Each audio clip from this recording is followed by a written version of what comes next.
का अपना चैनल।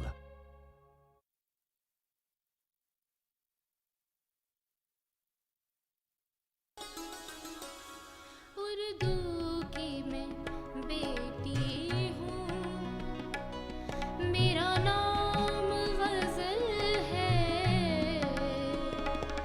उर्दू की मैं बेटी हूँ, मेरा नाम गज़ल है। लब फूल के जैसे है, मेरी आँख कबल है। आदाब नाजरीन, मैं हूं आसिफ खान और एक बार फिर हम हाजिर हैं आपको उस हसीन सफ़र पर ले जाने के लिए जिसको हमने नाम दिया है सफ़र गज़ल का। एक नया मौसम, नया मंजर खुला, कोई दरवाज़ा मेरे अंदर खुला, एक गज़ल कमरे की छत पर मुंतज़िर, एक कलम रखा है कागज़ पर खुला। गुज़िश्ता किस्तों में हमने गज़ल और उर्दू ज़बान के इर्तक़ा के बारे में गुफ्तगू की और आज भी उसी सिलसिले को आगे बढ़ाते हुए हम आपको बताएंगे गज़ल को मकबूल बनाने वाले एक बहुत ही मोतबर ज़रिए कव्वाली के बारे में। मुझे आपने बुलाया, ये करम नहीं तो क्या है। मुझे आपने बुलाया, ये करम नहीं तो क्या है। मेरा मर्तबा बढ़ाया, ये करम नहीं तो क्या है। इसलिए अर्ज़ किया है कि साए में तुम्हारे ख्वाजा बदरुद्दीन, साए में तुम्हारे ऐसे वक्त ये हमारी है, साए में तुम्हारे ऐसे वक्त ये हमारी है, ऐसे वक्त ये हमारी है, ऐसे वक्त ये हमारी है। मुख्तलिफ सूफिया कराम के उर्स के मौके पर गाए जाने वाली रवायती कव्वालियों में गज़ल के अशार शामिल करने से भी गज़ल को काफ़ी फ़ायदा पहुँचा। जहाँ जहाँ कव्वाल हजरात ने मुनासिब समझा वहाँ गज़ल के अशार को कव्वाली ने समेट लिया। ख़ासतौर पर इश्क़ हकीकी से ताल्लुक़ रखने वाले अशार को कव्वालों ने बड़े मौसर अंदाज में पेश किया और अब तो कव्वाली गाने वाली पार्टियाँ गज़लों को बाकायदगी से इस्तेमाल कर रही हैं। कव्वाली तो ख्वाजा मोइनुद्दीन चिश्ती के ज़माने से सबसे पहले सूफी गायक कव्वाल मेरे फोरफादर्स थे। मियां हसन सावंत जो शमशुद्दीन अल्ततमिश के दरबारी गवैये थे और उन्होंने बादशाह, उनको दो भाई थे, मीर हसन सावंत, मीर बुरा कलावंत। दोनों भाई शमशुद्दीन अल्ततमिश के दरबारी गवैये थे। तो मीर हसन सावंत का मिजाज दरवेशाना था, तो शमशुद्दीन अल्ततमिश की नौकरी छोड़ दी बादशाह की और ख्वाजा मोइनुद्दीन चिश्ती के मुरीद बन गए और सबसे पहले सूफी गायक हुए। और कव्वाली जो अरब की चीज़ थी, कौला से बना। अरब की कव्वाली धप्पे और बजती थी खाली। हिंदुस्तानी उस्ताद होते ज़माने में उनको उन्होंने गाने में इस्तेमाल किया, कव्वाली के रंग में कव्वाली में इस्तेमाल किया। ख्वाजा मोइनुद्दीन चिश्ती के दौर में ही हो। फिर आगे आके हज़रत अमीर खुसरो का ज़माना आया, तो उनके पीर भाई थे। हज़रत अमीर खुसरो के पीर भाई मियाँ सामती, मियाँ सामती के वालिद थे मियाँ शम्स सामंत, शम्स सामंत के वालिद थे हसन सावंत। तो सिलसिला वो आ रहा है। तो मियाँ सामती और हज़रत अमीर खुसरो ने मिलकर इस काम को बहुत प्रमोट किया और उस गायकी को बढ़ाया जो खानखाई गज़ल गायकी थी या खानखाई मौसीकी थी। तो कव्वाली में भी गज़ल पेश की गई।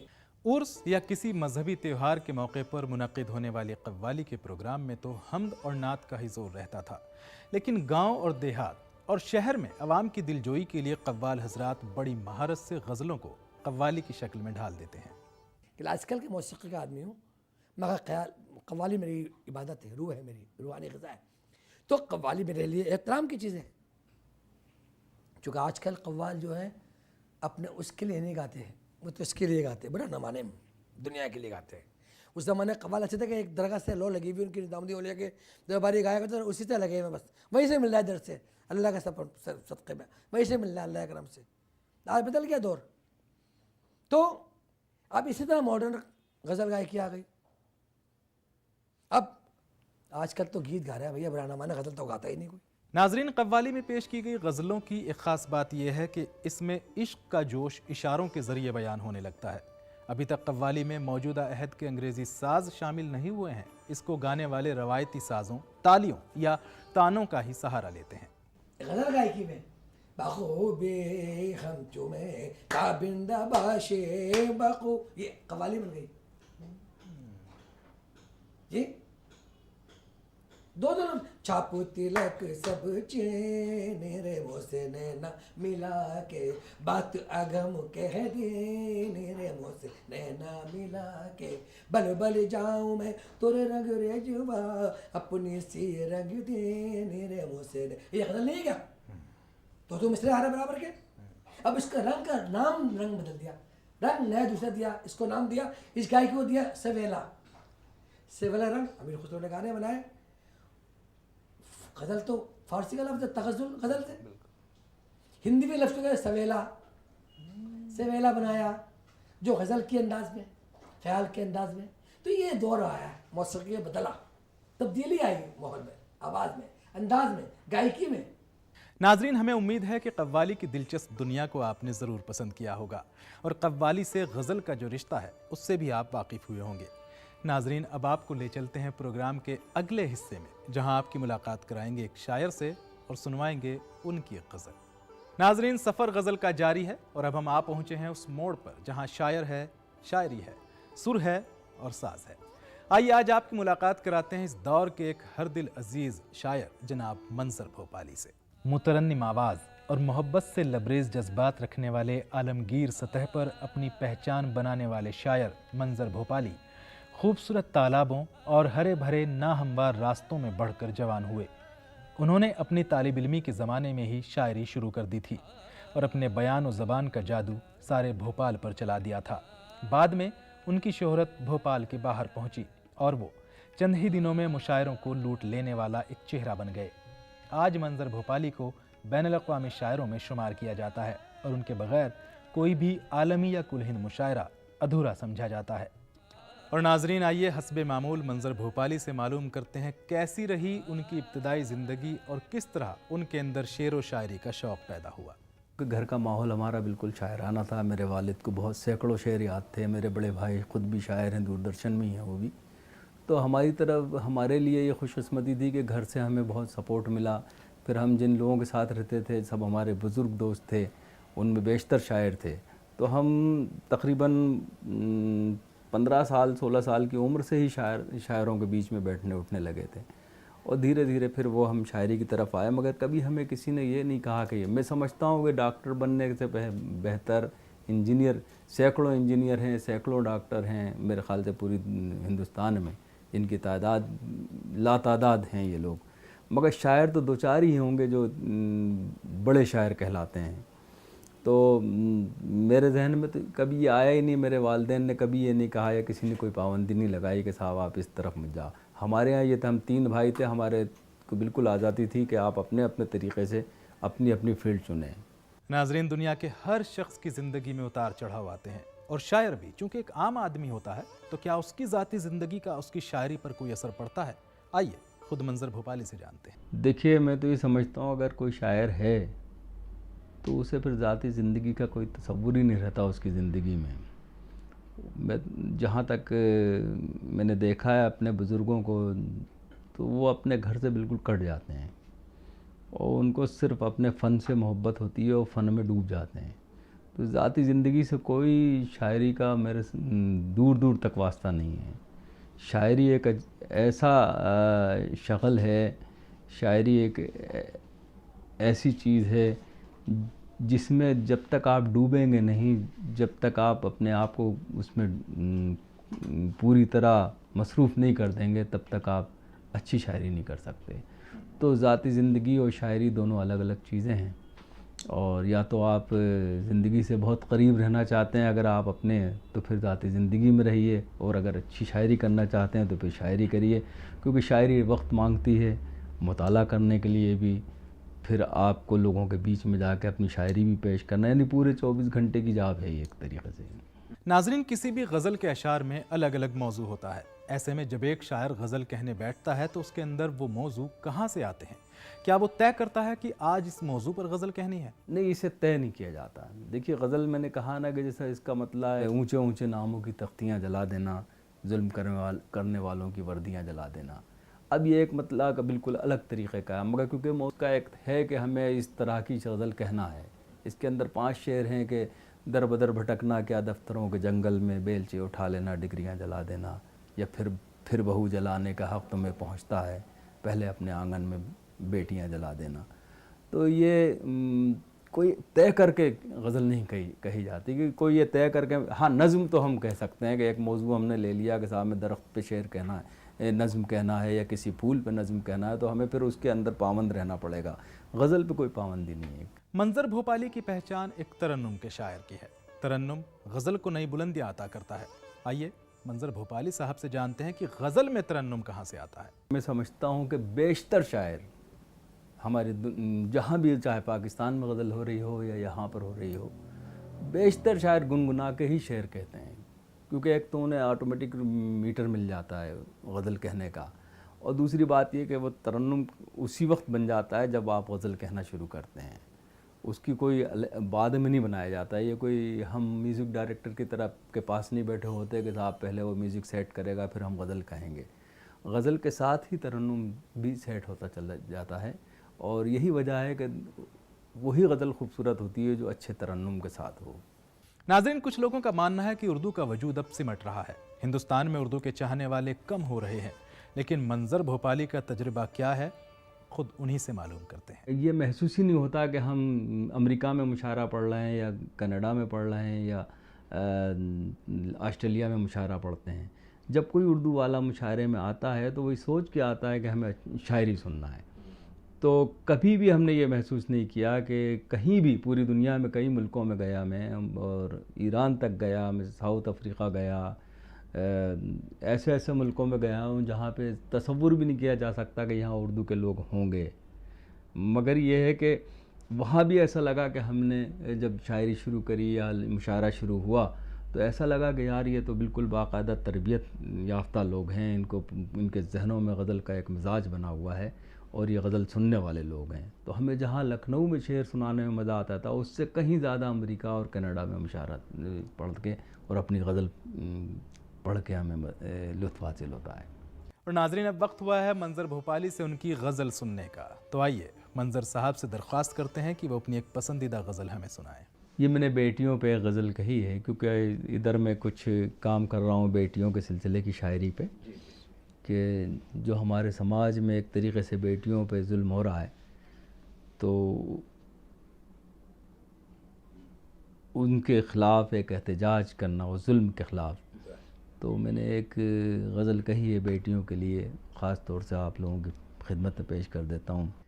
इनको आंसू भी जो मिल जाएं तो मुस्काती हैं, इनको आंसू भी जो मिल जाएं तो मुस्काती हैं, इनको आंसू भी जो मिल जाएं तो मुस्काती हैं, बेटियां तो बड़ी मासूम है जज्बाती हैं, बेटियां तो बड़ी मासूम है जज्बाती हैं, इनसे कायम है तक़द्दुस भी हमारे घर का, इनसे कायम है तक़द्दुस भी हमारे घर का, सुबह को अपनी नमाज़ों से ये महकाती हैं, सुबह को अपनी नमाज़ों से ये महकाती हैं, लोग बेटों से ही रखते हैं तवक्को, लेकिन लोग बेटों से ही रखते हैं तवक्को, लेकिन बेटियां अपनी बुरे वक्त में काम आती हैं, बेटियां अपनी बुरे वक्त में काम आती हैं, एक बेटी हो तो खिल उठता है घर का आंगन, एक बेटी हो तो खिल उठता है घर का आंगन, घर वो ही रहता है पर रौनकें बढ़ जाती हैं, घर वो ही रहता है पर रौनकें बढ़ जाती हैं। बेटियां होती हैं पुरनूर चरागों की तरह, बेटियां होती हैं पुरनूर चरागों की तरह, रोशनी करती हैं जिस घर में चली जाती हैं, रोशनी करती हैं जिस घर में चली जाती हैं। अपनी ससुराल का हर जख्म छिपा लेती हैं, अपनी ससुराल का हर जख्म छिपा लेती हैं। सामने माँ के जब आती हैं तो मुस्काती हैं, सामने माँ के जब आती हैं तो मुस्काती हैं। फातिमा ज़हरा की ताज़ीम को उठते थे रसूल, फातिमा ज़हरा की ताज़ीम को उठते थे रसूल। मोहतरम बेटियाँ इस वास्ते कहलाती हैं, मोहतरम बेटियाँ इस वास्ते कहलाती हैं। अपने बाबा के कलेजे से लिपट कर मंजर, अपने बाबा के कलेजे से लिपट कर मंजर, जिंदगी जीने का एहसास दिला जाती हैं, जिंदगी जीने का। बहुत खूब। तो नाजरीन, मंजर साहब ने तो हमें अपनी गज़ल सुना दी, और आइए अब चलते हैं साज और आवाज़ की दुनिया में, जहां सुनते हैं मंजर साहब की एक गज़ल के चंद शेर, एक दिलकश आवाज़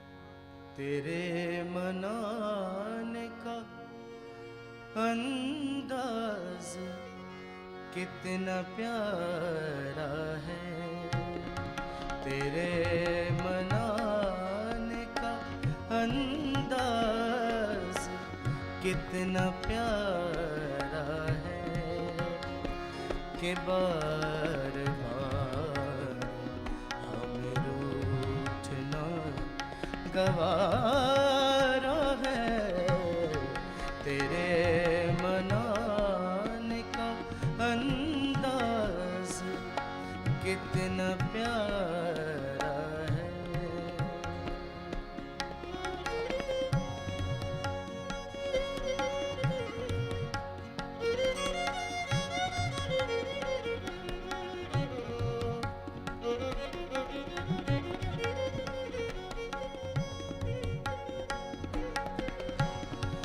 खुदा नहीं मेरी तन्हाई पर तरस खाकर, खुदा नहीं मेरी तन्हाई पर तरस खाकर, फलक से मेरे लिए आपको उतारा है, फलक से मेरे लिए आपको उतारा है, कि बार बार हमें रूठना गवारा है, तेरे मना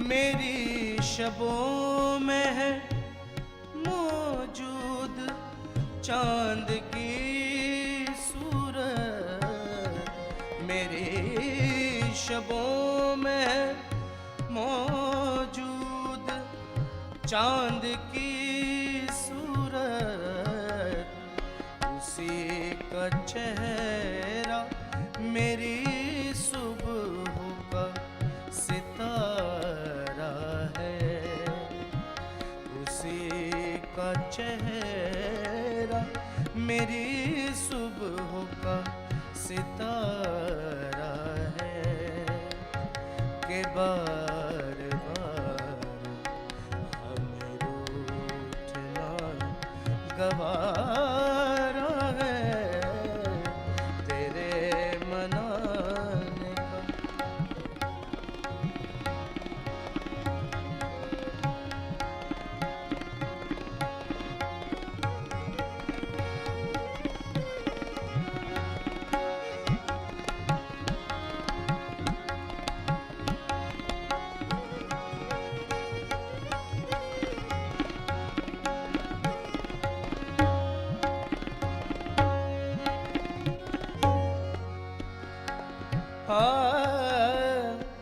सुपुर्दगी को हमारी शिकस्त मत समझो, सुपुर्दगी को हमारी शिकस्त मत समझो,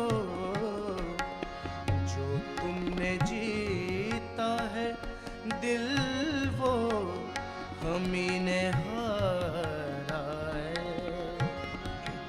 जो तुमने जीता है दिल वो हमी ने हारा है, के बार बार हमें रूठना गवारा है, तेरे मनाने का अंदाज कितना प्यारा है, तेरे मनाने का अंदाज कितना प्यारा है, तेरे मनाने का। क्या बात है नाजरीन, हर हफ्ते हम लेके आते हैं आपको एक ऐसे सफ़र पर जहां गज़ल की खूबसूरत दुनिया की बातें होती हैं और मुलाकात करते हैं एक शायर से। तो इसी उम्मीद के साथ कि आपको आज का ये सफ़र भी खूब पसंद आया होगा, आसिफ खान को दीजिए इजाज़त। आपसे अगले हफ्ते फिर मुलाकात होगी। देखते रहिए डीडी उर्दू। उर्दू की मैं बेटी हूँ, मेरा नाम गज़ल है। उर्दू